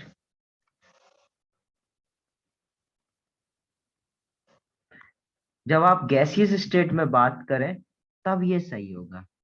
But आप समझना बड़े ध्यान लिक्विड से। और सॉलिड में क्या हो जाता है? सॉलिड में तो कुछ नहीं होना है। इन सॉल्यूशन, अब बेटा देखो ये क्या है? बेस है। इनको क्या करना है? Transfer of H plus. अब ट्रांसफर ऑफ H प्लस हवा में तो होने नहीं वाले हैं, कहाँ पर होंगे? सॉल्यूशन में होंगे। तो सपोज आपने इनको सॉल्यूशन में देखा, ठीक है, इन सबको आप सॉल्यूशन में देखोगे, सपोज वाटर में देख रहे हैं, यदि आपका ये H प्लस दिया, H प्लस मतलब H प्लस को इलेक्ट्रॉन दिया, ये बनाएगा, ये क्या बनाएगा? ये बनाएगा।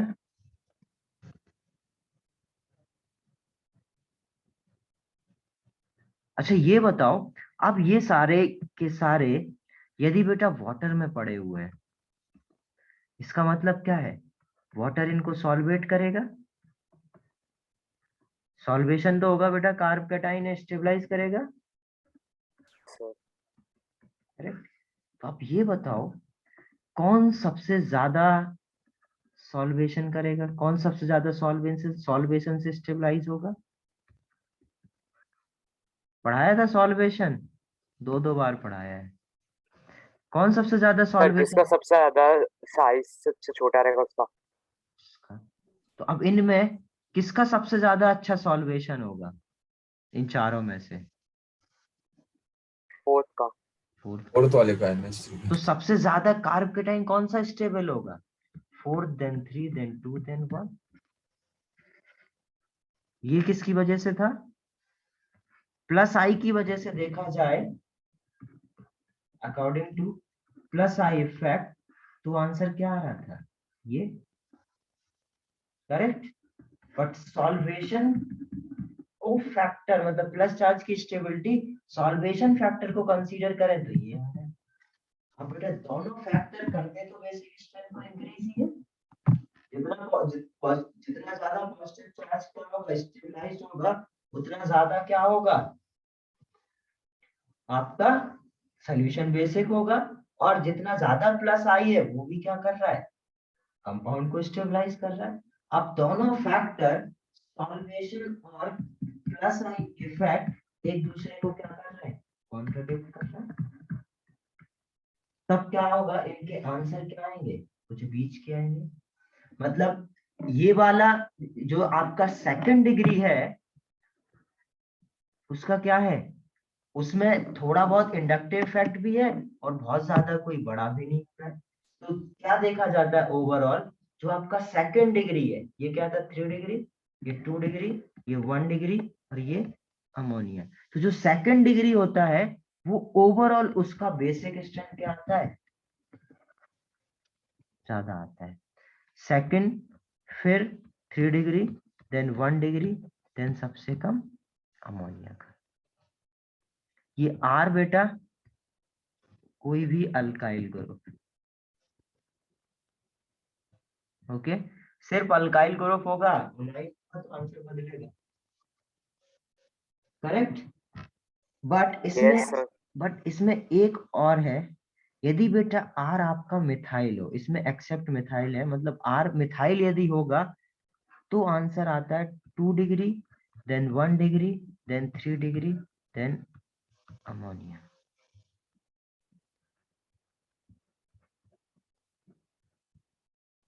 To degree, 3 degree, 1 degree, then ammonia. और इसका क्या आएगा, 2 degree, 1 degree, 3 degree, then ammonia. तो अब इसको कैसे याद रखते हैं बेटा हम लोग, यदि गैसियस फेज है तो सिंपल आंसर क्या आएगा, 3 degree, 2 degree, 1 degree, then ammonia. In case of gaseous, yes sir. Correct. यदि बेटा आपका सॉल्यूशन में हम लोग देख रहे हैं, मतलब लिक्विड सॉल्यूशन में देख रहे हैं, तो क्या होगा, ये जो आर होगा वो, यदि कोई भी अल्काइल ग्रुप है मिथाइल को छोड़कर, तो क्या आएगा 231, और इसका कितना आएगा, ये कितना था 321, ये आपका कितना आएगा 213, करेक्ट। अब 213 सबसे छोटा है, तो मिथाइल भी बेटा ऐसा अल्काइल ग्रुप है, इससे छोटा कोई अल्काइल ग्रुप होता नहीं है। यदि इससे छोटा कोई नहीं तो इसका सबसे छोटा नंबर, फिर कोई और गैसियस में सबसे बड़ा नंबर। तो ऐसे हम लोग याद रख लेते हैं कि 213 होगा या 231, मतलब 213, 213 या 231 होगा। इन दोनों में से आपको ऐसे छोटे बड़े से हम लोग नंबर से याद रखते हैं। नोट कर लो इतना। सर जो लास्ट में आपने बोला है ना कैसे याद रखने का, वो रिपीट करो ना क्या। बेटा ये क्या है, नंबर क्या छोटा है 213, 213, ये मिथाइल है, मिथाइल भी क्या होता है छोटा। तो इन दोनों में कंफ्यूजन हो जाता है बेटा, पहले 1 डिग्री आता है या 3 डिग्री, तो हम लोग ऐसे याद रख लेते हैं जो छोटा है उसका नंबर छोटा, मतलब 200 पहले 1 डिग्री फिर 3 डिग्री, फिर इसमें जो बड़ा है तो 2 degree, then 3 degree, then 1 degree. Okay sir. Note कर ले।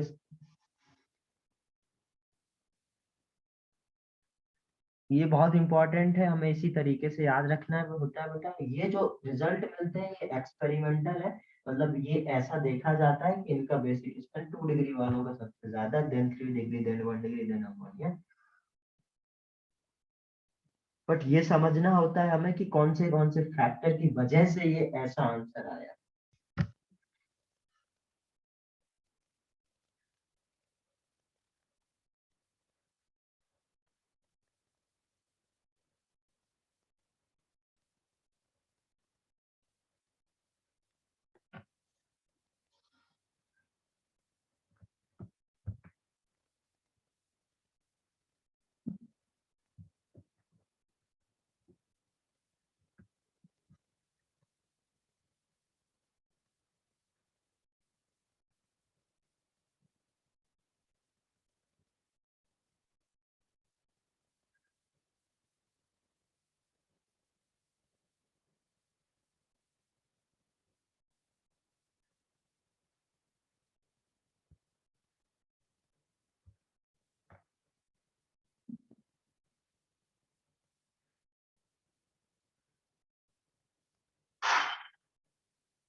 Done sir. हो गया क्या? 1 मिनट सर।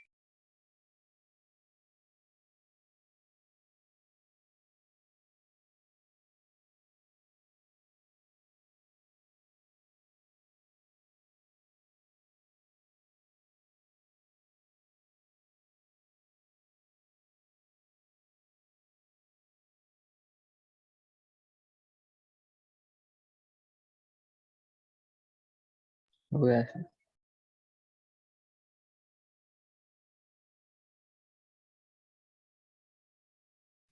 हो गया ये? हाँ sir. Okay.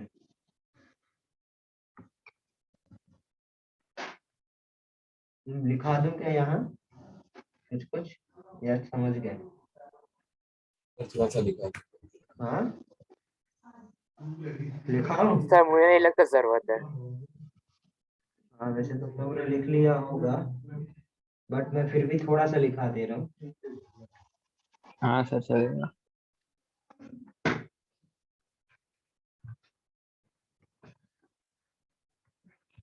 Greater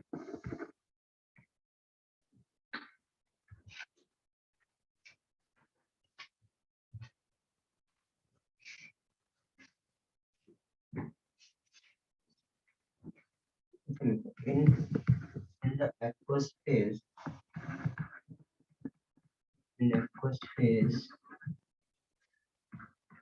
the substituted amine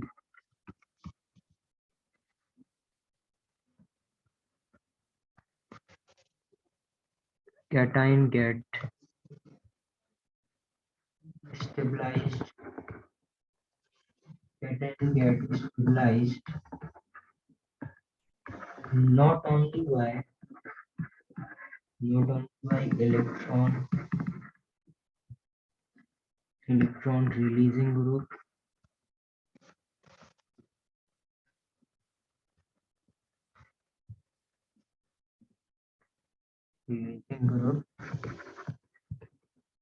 alkyl group plus I, but also by solvation with water molecules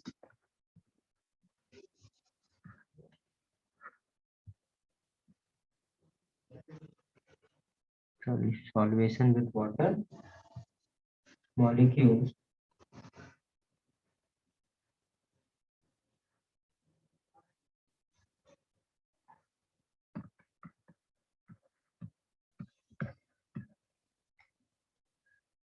greater the size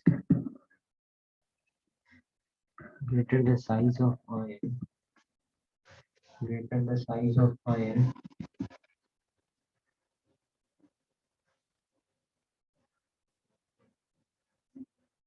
greater the size of ion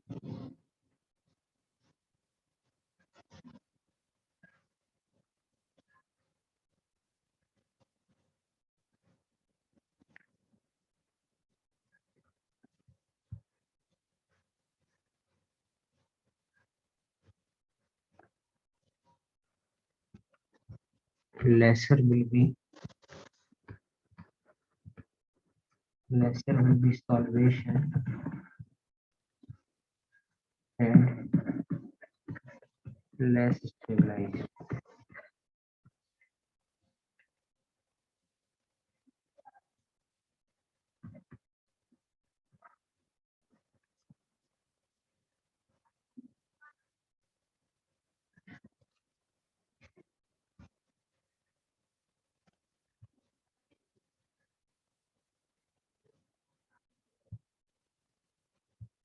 Lesser will be the solvation and less stabilize the ion. Clear है ये?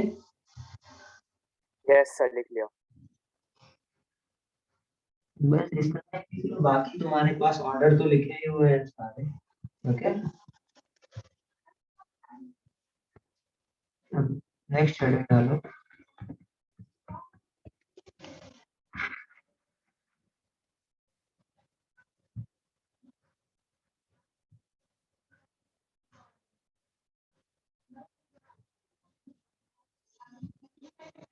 क्या sir? ये हो गया, लिया इतना? हाँ sir, लिख लिया। Yes sir. अब यदि आपसे ये पूछा जाए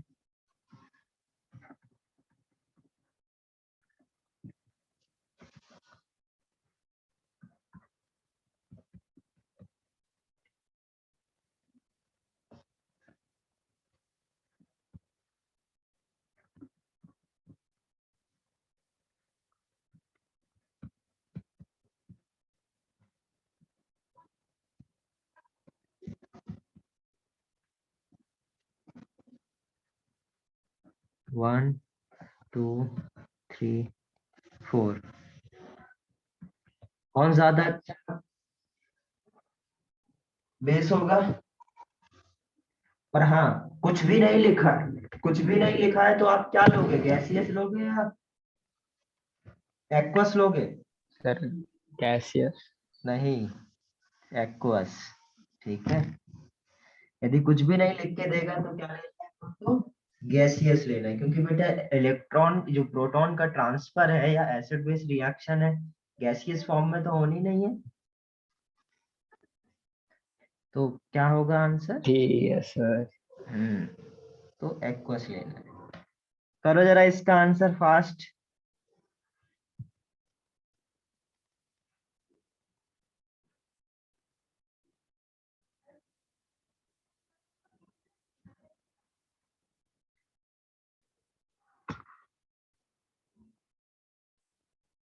वेरी गुड, करेक्ट।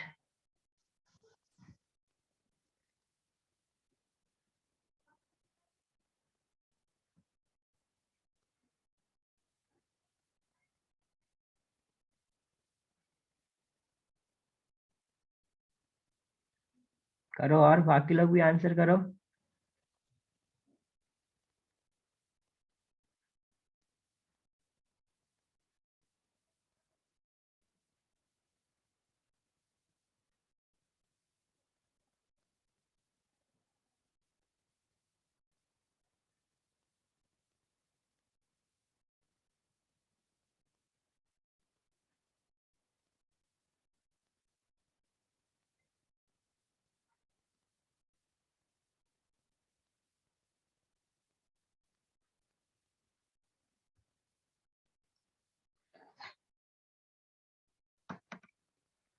तुमने गलत करने का ठान लिया है आज, क्यों सिद्धार्थ? बस कुछ सही करोगे नहीं? क्या लगता है सर?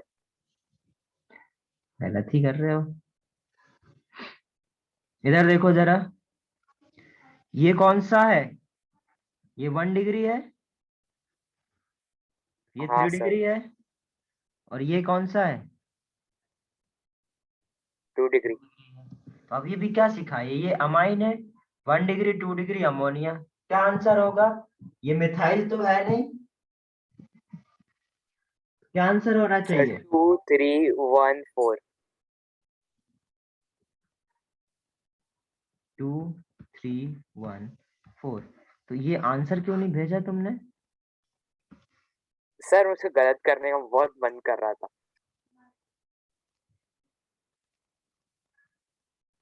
समझ गए इतना सभी लोग?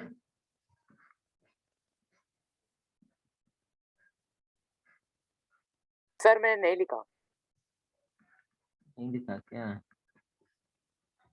चलो लिखो, तो अपने से लिख सकते हो।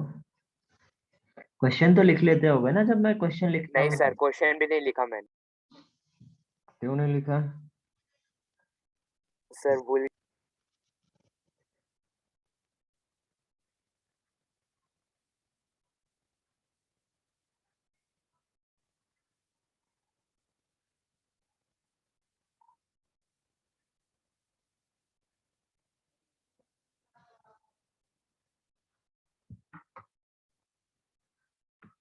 Done sir.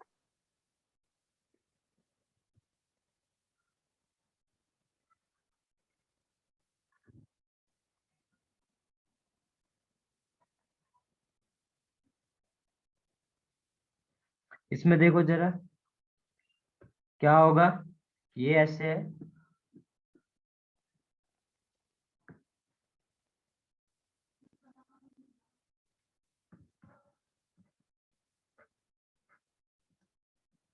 ये आपका 1, ये 2, ये 3। क्या ऑर्डर होगा इसका?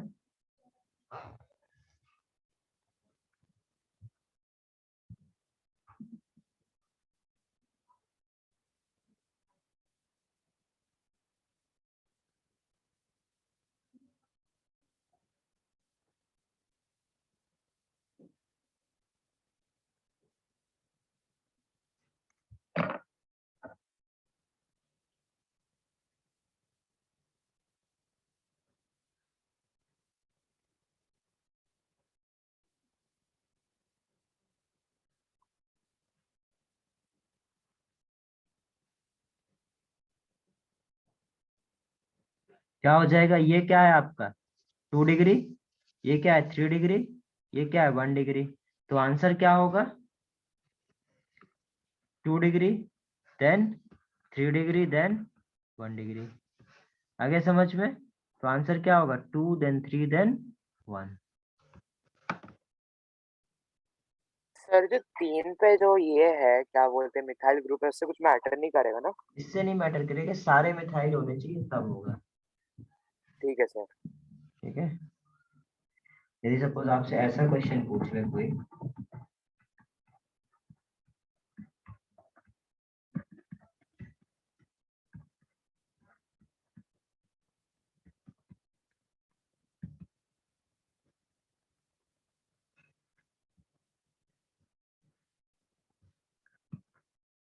क्या आंसर आएगा इसका?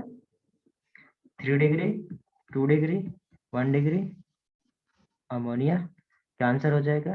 2 degree, then 1 degree, then 3 degree, then 1 degree then 3 degree फिर नेक्स्ट। चंद्रेश, मिथाइल केस में, मिथाइल के केस में 1 डिग्री पहले आएगा ना। अच्छा तुमने वो 3 लिखा है, ठीक है ठीक है ठीक, ओके ओके ओके। तुमने वो नंबर में लिखा है 1 2 3 लिखा है ना ऐसे। कर लिए ये दोनों नोट? Sir 1 minute.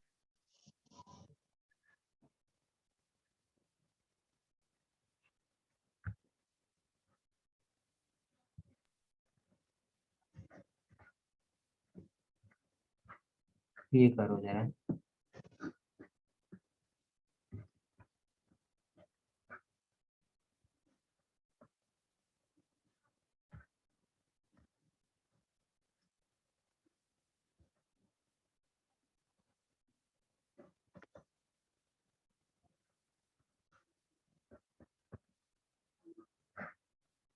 इन दोनों में कौन सा ज्यादा अच्छा बेस है?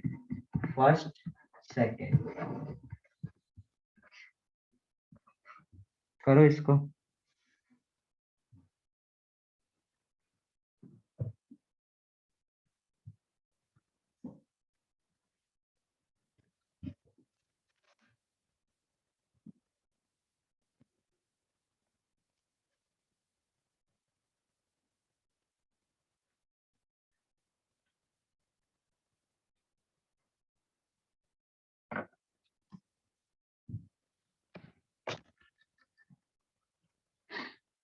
सिद्धार्थ क्यों आया तुम्हारा 2?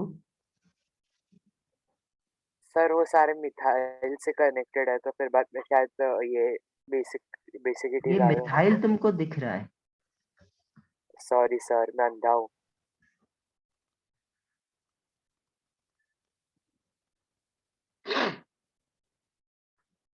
देखो बेटा, इसमें क्या है, एक कॉन्सेप्ट ही है ये यदि सपोज 3 डिग्री है और ये भी 3 डिग्री है, अब यदि ये दोनों 3 डिग्री हो, एक आपका साइक्लिक है और दूसरा क्या है, नॉन साइक्लिक, तो जो इंडक्टिव इफेक्ट वाला पोर्शन है वो तो दोनों के लिए सेम है, बट इसका इसमें सॉल्वेशन ज्यादा अच्छा होगा या इसमें सॉल्वेशन ज्यादा अच्छा होगा? यदि कोई कंपाउंड बेटा साइक्लिक है तो उसमें क्या होता है, उनकी वैलेंसीज को पास पास लेके आया जाता है, और ये इस तरफ ही पूरा कंपाउंड होगा, ये इस तरफ वाला ऊपर वाला पोर्शन क्या होगा, पूरा खाली रहेगा। तो ऊपर वाला पोर्शन यदि पूरा खाली है, इसका मतलब क्या है, उसमें सॉल्वेशन अच्छा हो रहा होगा एज कंपेयर टू इससे, क्योंकि नॉन साइक्लिक कंपाउंड में क्या होता है बेटा, वो ज्यादा फैला हुआ होगा, उसमें सॉल्वेशन कम होगा। अब इसमें सॉल्वेशन ज्यादा हो रहा है और इंडक्टिव इफेक्ट वाला पोर्शन ज्यादा सेम है, तो क्या हो जाएगा, इसका बेसिक स्ट्रेंथ ज्यादा होगा। तो इसको नोट डाल के लिख लो, नोट डाल के लिख लो इसके लिए, साइक्लिक अमाइंस यदि बेटा डिग्री सेम है तब cyclic amines are more basic, cyclic amines are more basic than acyclic amines of same degree। आगे समझ में ये सभी को? Yes sir. Okay,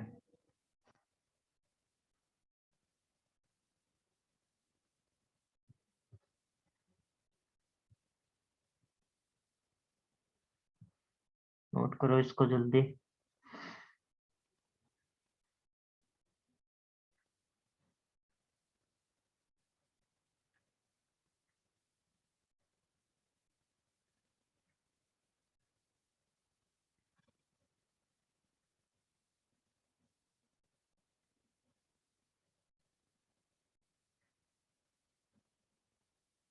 done sir. Okay,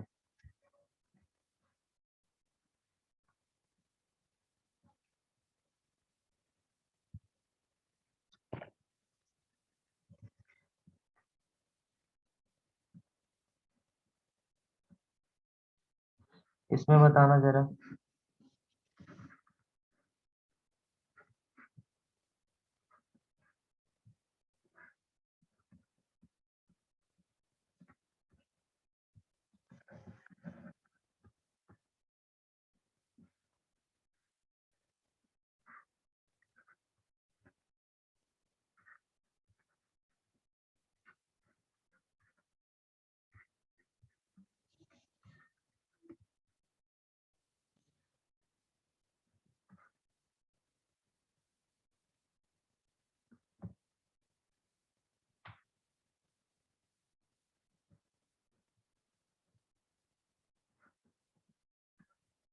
करो जरा इसको।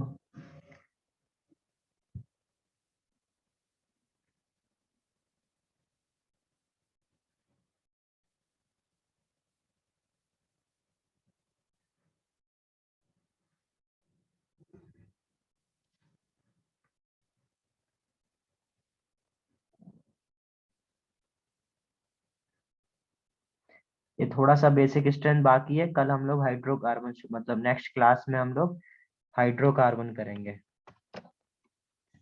सर मतलब कल जीओसी खत्म हो जाएगा? हाँ, नेक्स्ट क्लास में जीओसी खत्म हो जाएगा, उसके बाद हाइड्रोकार्बन शुरू भी हो बहुत जाएगा। जल्दी खत्म हो गया।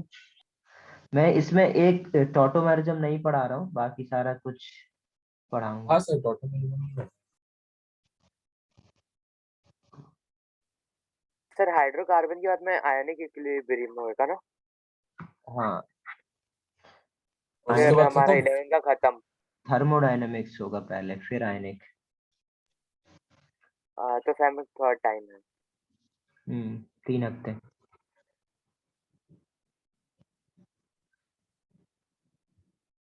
अभी तुम लोग को वो भी पढ़ाना है ना, एस ब्लॉक जो शुरू करा था उसको खत्म करना है, फिर पी ब्लॉक। हाँ हाँ, सर। इनऑर्गेनिक बाकी है। तो और इनऑर्गेनिक सर नेक्स्ट। सुना है मैंने आयनिक इक्विलिब्रियम बहुत डिफिकल्ट है। डिफिकल्ट है क्या एक्चुअली हाँ सर? सर, मैंने भी वही सुना है। हाँ, बहुत ज्यादा डिफिकल्ट है। सर एक्चुअली सबने वही सुना है। एक्चुअली में क्या है बेटा, बहुत आसान है, जिसको आता है सर उसका। डिफिकल्ट को सर आसान नहीं अभी तो बोलते आपने सर। डिफिकल्ट मिला। जिसको आता है उसको आसान है, जिसको नहीं आता है उसको नहीं आता है। तो सर मतलब आपके लिए तो बहुत इजी होगा।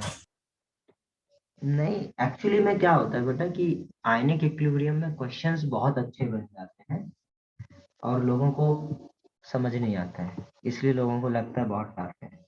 कॉन्सेप्चुअली तो एकदम आसान है, हाँ थोड़ा सा हमें समझना भी थोड़ा सा टफ होता है एज कम्पेयर टू रिलेटिवली यदि हम लोग बाकी चैप्टर देखें।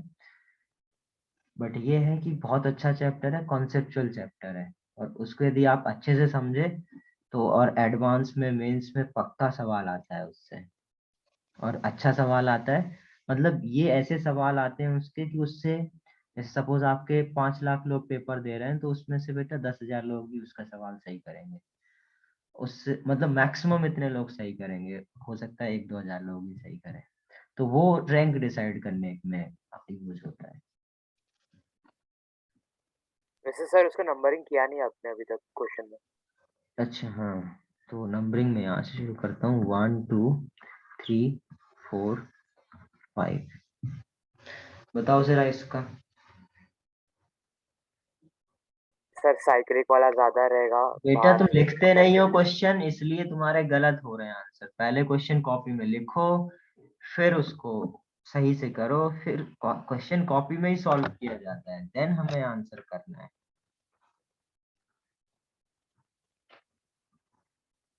अब मैंने लास्ट कॉन्सेप्ट सिखाया, तुम अभी अप्लाई तो कर ही लोगे ना, बट उसमें भी गलत करोगे क्योंकि तुम क्वेश्चन नहीं लिखते हो।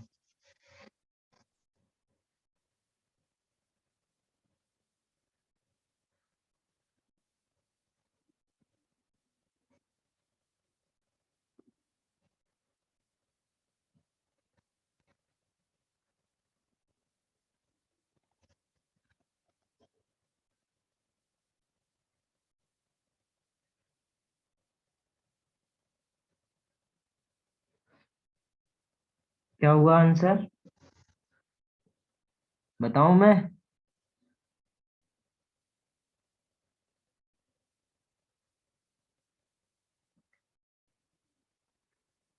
भेजा सर। ओके, देखो जरा, ये क्या है गलत है कि अब? सही है? अभी पता नहीं, अभी देखेंगे। वैसे तुम दोनों का सही है, मतलब सेम है, चंद्रेश का और तुम्हारा, तो उम्मीद है सही करोगे इस बार। देखो जरा, ये क्या है बेटा? 1 डिग्री। ये क्या है? 2 डिग्री। ये क्या है? 3 डिग्री। ये 3 डिग्री। और ये क्या है? 2 डिग्री। तो आपको पता है बेटा 2 डिग्री ज्यादा बेसिक होता है एज कम्पेयर टू 3 और 1 डिग्री। और 2 डिग्री यदि एक साइक्लिक है और एक नॉन साइक्लिक है तो क्या होगा? साइक्लिक वाला ज्यादा बेसिक होगा as compare to non cyclic, acyclic. तो 3 इज ग्रेटर देन 1। फिर वही चीज क्या लग जाएगा बेटा? इसमें लग जाएगा। तो साइक्लिक वाला क्या होगा? ज्यादा बेसिक होगा तो 4 देन 5 देन 2। आगे समझ में सभी को? Yes sir. Okay, yes sir. चलिए इसके आगे हम लोग नेक्स्ट क्लास में देखेंगे।